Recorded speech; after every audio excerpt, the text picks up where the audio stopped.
చంద్రబాబు అబద్ధం చెప్పాడంటే గోడ కట్టి సిమెంట్ పూసి సున్నం వేసినట్టు ఉంటుంది తప్ప ఎతికినా ఎక్కడ అతుకులు కనపడవు. కాబట్టి చంద్రబాబు నాయుడు 3 లక్షలు అన్నాడు కాబట్టి 3,192 ఇళ్లకు సంబంధించి ఇదిగో నేను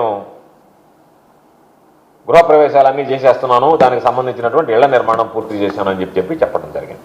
దాని మీద మాకు అనుమానం వచ్చి చంద్రబాబు నాయుడు ఈ 18 నెలల్లో ఎప్పుడు లేనటువంటి విధంగా 3 లక్షలు ఇల్లు కట్టాడు పేదవాళ్ళకంటే నమ్మశక్యం కాలేదు. దాంతో వెంటనే సమాచార హక్కు చట్టం కింద 12వ తేదీ చంద్రబాబు నాయుడు ఈ కార్యక్రమం ప్రారంభించిన వెంటనే 13వ తేదీ అయ్యా నెల్లూరు జిల్లాకు సంబంధించి మీరు ఎన్ని ఇళ్ళు మంజూరు చేశారు, ఎన్ని ఇళ్ళు కట్టారు, ఎంత చెల్లింపులు చేశారో వాటికి సంబంధించినటువంటి వివరాలు ఇవ్వండి అని చెప్పి అడగడం జరిగింది. దానికి సంబంధించి అధికారులు ఏం చెప్పారంటే మేము మొత్తం 2,838 ఇళ్ళు మంజూరు చేశాం, దానిలో 2,824 ఇళ్ళు అసలు మొదలు కాలేదు అర్బన్లో, ప్రధానమంత్రి ఆవాస్ యోజన అర్బన్ కింద 14 ఇళ్ళు బిలో బేస్మెంట్ లెవెల్ అంటే గుణాధారాలు కూడా తీయలేదంటే ఊరికి గుంతలు దవ్వి ఉండాలని చెప్పారు.